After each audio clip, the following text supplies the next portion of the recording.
Gibt es da schon Preisabschläge? Ist da schon irgendwas zu merken? Das ist jetzt eine richtig coole Frage. Ja.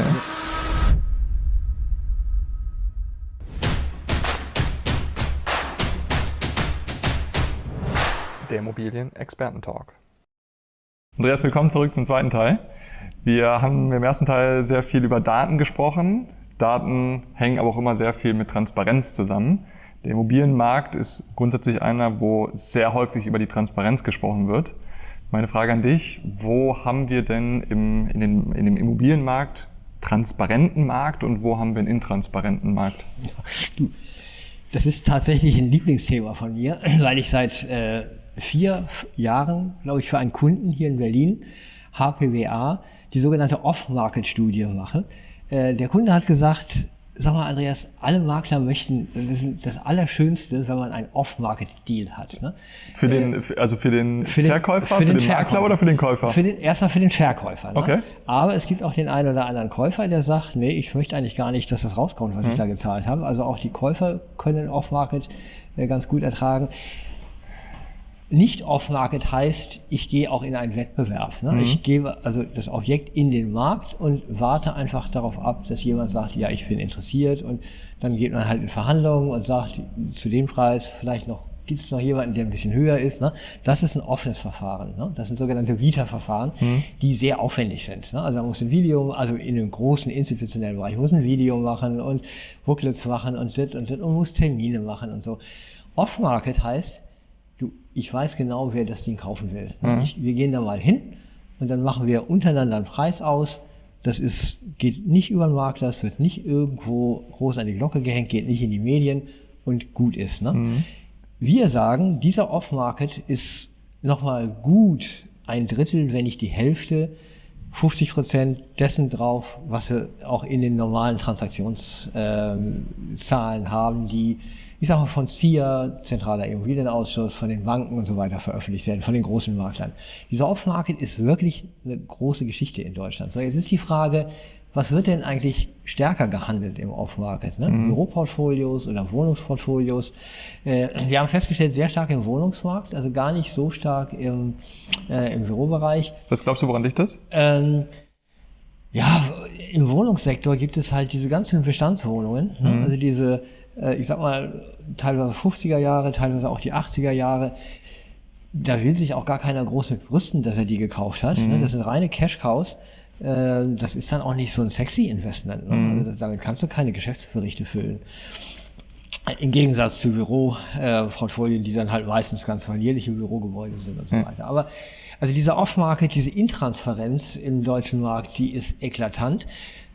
Haben wir jetzt auch im Vorfeld noch gar nicht gesprochen, diese ganzen Share-Deals. Ne? Also wie viele Share-Deals haben wir eigentlich in Deutschland? Also die nicht als reine Immobilienverkäufe, sondern als Gesellschaftsverkäufe über den Tisch gehen. Ja. Gigantisch groß, meiner Meinung nach. Da gab es jetzt ja eine Initiative, zu Recht auch von ein paar deutschen Städten, die gesagt haben, das tut uns einfach in der Stadtentwicklung richtig weh, dass wir gar nicht wissen, was da eigentlich verkauft wird. Ja. Aber eben, wobei die Stadt müsstest du eigentlich wissen, weil am Ende also du musst es ja im Grundbuch anmelden und so weiter. Nee, du musst im Grundbuch nicht. Also wenn du eine okay, beim Share Deal, korrekt. Projektgesellschaft XY hast, dann wird halt diese Projektgesellschaft verkauft. Ja. Aber wer dahinter der Eigentümer ist, das wird in Deutschland nicht veröffentlicht. Ja. Also das ist schon ein Ding, wo Deutschland auch, ich sag mal, von Angelsachsen oder von Skandinavien, die sagt, sag mal, geht's noch? Was habt ihr denn eigentlich für eine Kultur? Ja. Ne? Also dass das eben nicht transparent ist. Ja. Jetzt, sehr spannende Frage. Wir haben vorhin darüber gesprochen, Immobilien-Scout minus 20%.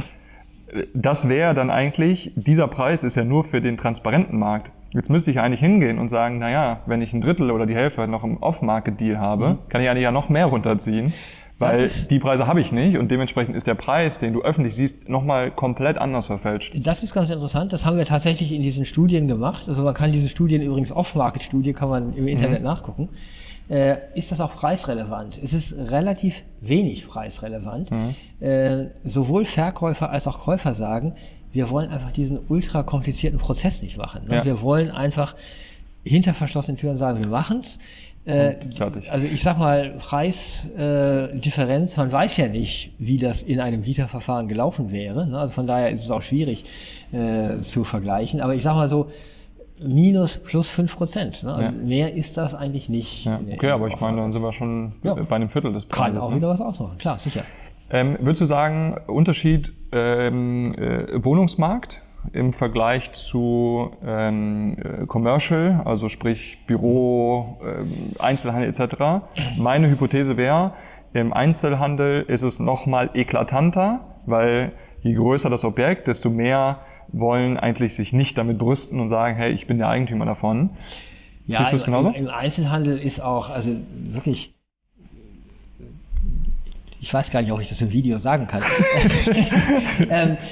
Einzelhandel ist eine ganz schwierige Geschichte. Ne? Ja. Also die Einzelhandelsmiete bezieht sich ja sehr stark auf den Umsatz, der pro Quadratmeter Einzelhandelsfläche gemacht wird. Ja. Deswegen spricht man auch in Gastronomie, also ein Café ist das allerletzte, was du eigentlich machen solltest, weil du, also wirklich so ein Tante-Oma-Café, weil du wirklich nur von 2 Uhr nachmittags bis 5 Uhr nachmittags deinen Umsatz machst. Ja. Du brauchst eigentlich wirklich diese 16-Stunden-Gastronomie, du musst ein Frühstück, ein Lunch, nachmittags Essen und hinterher noch die Bar am besten haben. Ne? Also das ist das, wo du viel Umsatz kriegst. Hier McDonald's, Burger King und so weiter, die kriegen das ganz gut hin. Ja. Aber das normale Restaurant tut sich da auch schwer. So, jetzt kommen wir zum Einzelhandel. Es geht ja um Umsatz je Quadratmeter, also so ein normaler Supermarkt, der ist wirklich sehr, sehr gut, wenn er 4.000 Euro den Quadratmeter macht im Monat. Ne? An Umsatz. An Umsatz. Ne? So ein Juwelier schafft, wenn er sehr gut ist, 20.000, der normale schafft 10.000. Ist schon mal deutlich mehr. Also ein Juwelier kann eine deutlich höhere Miete zahlen als ein Supermarkt. Oho, wer hätte das gedacht? Ne? Ja. So, jetzt kommt so einer wie Apple rein. Ein Apple Store macht, also lagere ich mich jetzt nicht mit der Zahl fest, ich sag mal 60.000 Euro den Quadratmeter. Der kann also ein Vielfaches an Miete zahlen. So, was ist denn jetzt der Marktwert von einem solchen Standort, wo, ich sag mal, sehr unterschiedliche Akteure sein können? Das, ne, wir reden alle über die Frequenzen in den Shoppingcentern und so weiter. Das ist so kompliziert, dass ich sage, und da ist jeder gut beraten, wenn er möglichst leise ist. Ne? So, und jetzt komme ich, was ich nicht sagen wollte. Weißt du, was der höchste Umsatz pro Quadratmeter war? Wir hatten doch mal lange diesen Beate-Use-Riegel da hier am Bahnhof Zoo. Ne? Ja. Also diese Sexkinos, also das ist unbeschreiblich, was die an Geld machen. Ne? Ich meine, darüber redet natürlich keiner. Ne? Ja. Aber als Eigentümer, fein, Cashflow. Ne? Ja. Spannend, aber das würde ja bedeuten, also gerade auch für so einen Projektentwickler, der schaut es natürlich an, wenn ich ein Projekt entwickle, an wen kann ich es vermieten? Naja, habe ich eigentlich wenig Lust auf Gastronomie, Tante-Emma-Laden, sondern ich suche mir genau den Apple-Laden. Genau. Und ich glaube, also in Berlin sieht man es ja auch. Ja? Also es ist ja vor kurzem auch in der Nähe vom Hackischen Markt, ist ja auch ein Apple Store entstanden. Ja. Meine Vermutung ist, die Mieten sind dadurch signifikant gestiegen. Im ganzen Umfeld, ne? Weil Apple bringt Frequenz. Alle sagen, wieso, wenn der das zahlt, könnt ihr doch auch zahlen. Und das hat wirklich was zu tun dann mit, welche Marken sind dann da. Ich meine, auch hier die Kudamm-Lagen hier da an der Bleibtreustraße, also dieses, wo die ganzen russischen Boutiquen und Parfümerieläden sind und so weiter. Das geht natürlich nur mit der Zielgruppe der russischen Klientel. Ne? Also ich meine, wenn die nicht da ist, dann sind die wieder weg. Ne? Würdest du sagen, ist das so ein typisches Hauptstadtphänomen Berlin? Ja, wir sind in einer großen Bubble oder du selber kommst ja auch aus dem Ruhrgebiet. Ja, das ist das da ähnlich? Nein, die Essener Innenstadt ist ganz furchtbar. Das ist wirklich genau das Gegenteil. Da ist das, was früher mal da war, an Konsum und also so ein C&A, ein Karstadt und so weiter, die machen alle keinen Umsatz mehr. Ne? Ein Kaufhof, ja? Also Kaufhof aktuell große Probleme. Also ich weiß noch, Essen, wenn du aus dem Bahnhof rauskommst, guckst du quasi genau auf diesen riesen Kaufhof drauf. Genau, und da kommt jetzt unten ein riesengroßes Yoga-Studio rein. Ne? Also das ist die Zeit heute. Ne? Ja. Also wahrscheinlich nicht zu der Miete von einem Kaufhof, aber immerhin auch noch Cashflow. Ne? Ja, immerhin ein bisschen Miete. Ein bisschen, aber auch nur da, direkt am Hauptbahnhof, alles andere ist schon kritischer. Diese Leerstände sind natürlich das Kritische. Und lass uns gleich auch noch mal über Onlinehandel und Logistik sprechen, weil das ist ja das Interessante, dass eigentlich in unserer ganzen Lebenswelt so eine Innenstadt auf einmal also gar nicht mehr so eine Bedeutung hat, weil tatsächlich dieses Googeln und Preisvergleichen und gucken, wo kriege ich das hin, geht massiv in die Logistik. Ne? Also früher hat man ja auch gesagt, oder vor 3 Jahren, Logistik war der Gewinner in der Corona-Krise. Würde ich sagen, Corona sagt überhaupt keine Gewinner, ist ein blödes Wort, aber es ist ja schon so, dass sowohl im Onlinehandel wie auch jetzt in dieser ganzen in den Switch von der Automobilindustrie, von Benzinern auf Elektro, das sind unheimliche Logistik- und Industrieverschiebungen, die da stattfinden. Und wenn wir gerade über Intransparenz sprechen, das ist in diesem Industriebereich natürlich auch eklatant, weil anders als in Großbritannien, wo viele von diesen Gewerbeparks eben vermietet werden und ganz normal auch der professionelle Immobilienmarkt sind, hier in Deutschland sind das alles mittelständische oder größere Unternehmen, die das alles im Eigentum haben. Ne? Sagt denen mal, ihr müsst bitte schön sagen, was eure intern kalkulierten Mieten sind. Ja. Die wissen es ja dann noch nicht mal. Ne? Ja. Und noch ein ganz anderer Punkt jetzt, sorry. Ja, gerne, ja. Also es ist sehr spannend, die Infos von dir zu bekommen. Bisher konnte man Mietverträge verkaufen. Es ging wirklich nur um den Cashflow. So. Jetzt kommt ESG, Klimawandel, CO2-Preis. Das nächste, was kommt, welchen CO2-Verbrauch hat das Gebäude? Also sowohl in der Erstellung als auch im Betrieb.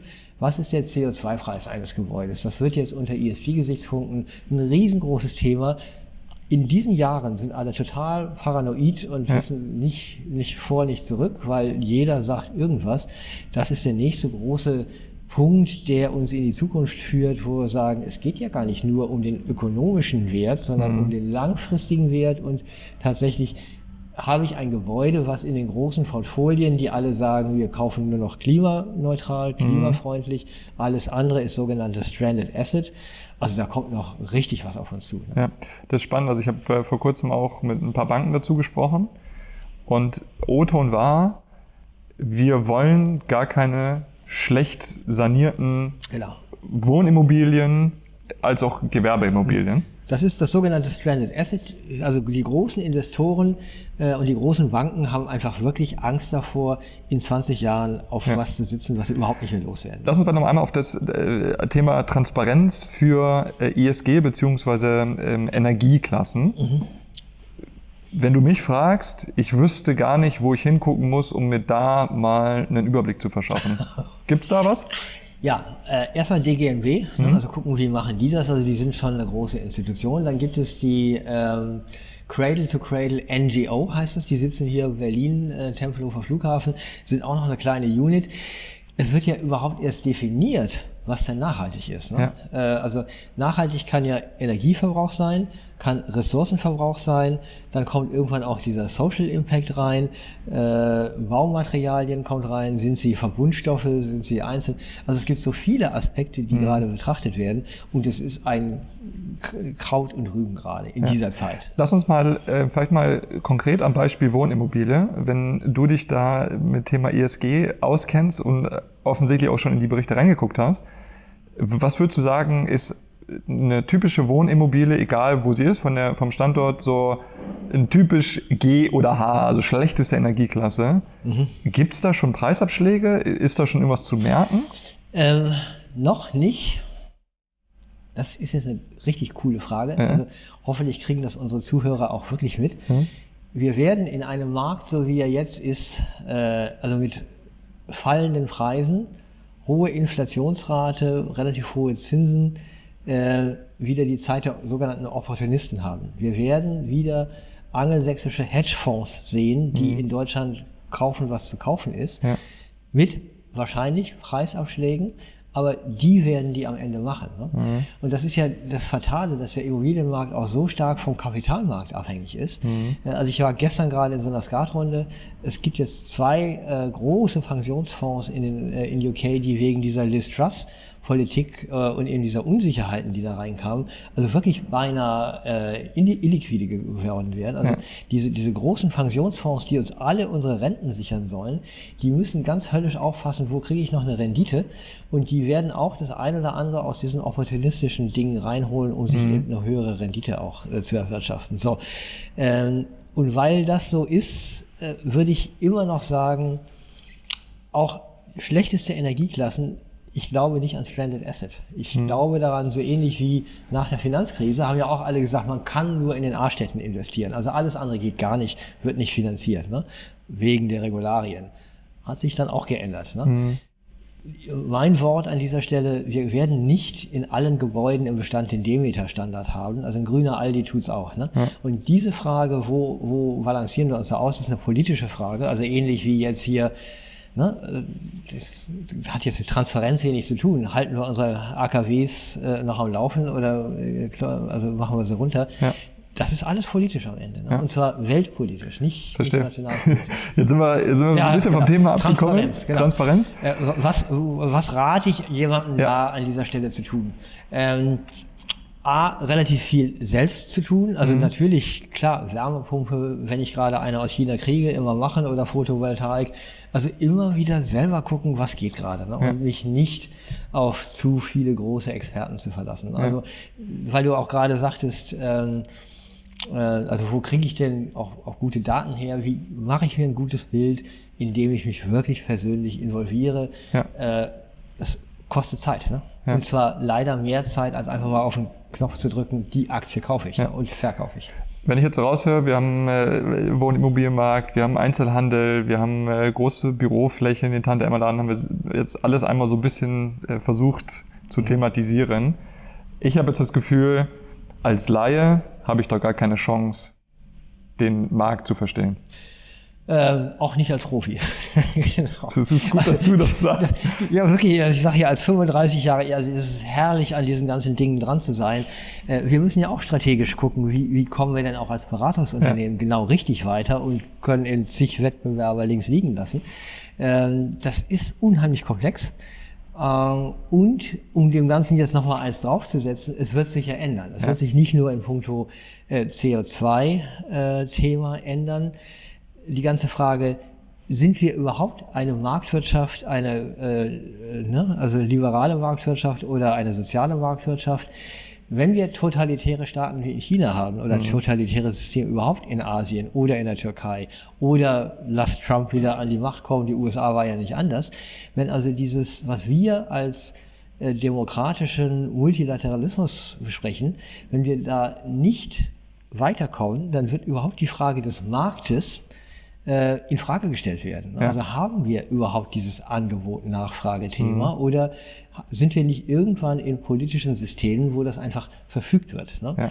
Ja. Da gibt's hier, ich habe gerade in den letzten Monaten Felix Hiemeyer, so ein österreichischer Student, der hat so eine Masterarbeit hier bei der Gesellschaft für Immobilienwirtschaftliche Forschung eingereicht, der sagt, wir denken ja nur, dass es einen Markt gibt. Ja. Es ist einfach eigentlich eine soziale Struktur, in der Herrschaft und Einfluss getradet wird. Ja. Und das fand ich schon faszinierend, ne? Weil diese 35 Jahre Berufserfahrung, sage ich, es gibt keine Marktzahlen. Ne? Ja. Also das ist am Ende wirklich immer wieder ein individueller Deal. Ne? Ja. Andreas, vielen Dank für deine Insights. Zum Abschluss interessiert mich natürlich, basierend auf der Erfahrung, die du hast, und da ist ja sehr viel Erfahrung vorhanden, welche Empfehlungen gibst du jetzt in der aktuellen Marktphase?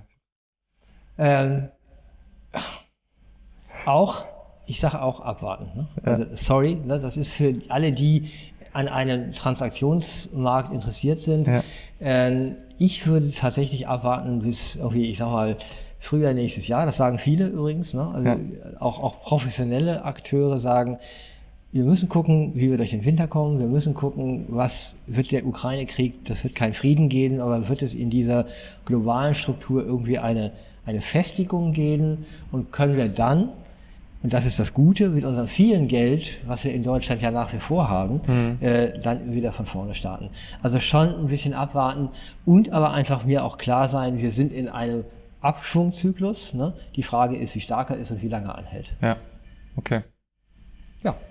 Herzlichen Dank, dass du da warst, dass du auch die Reise auf dich genommen hast. Ja, große Freude. Ich fand es sehr spannend, mit dir zu sprechen und die Insights zu bekommen.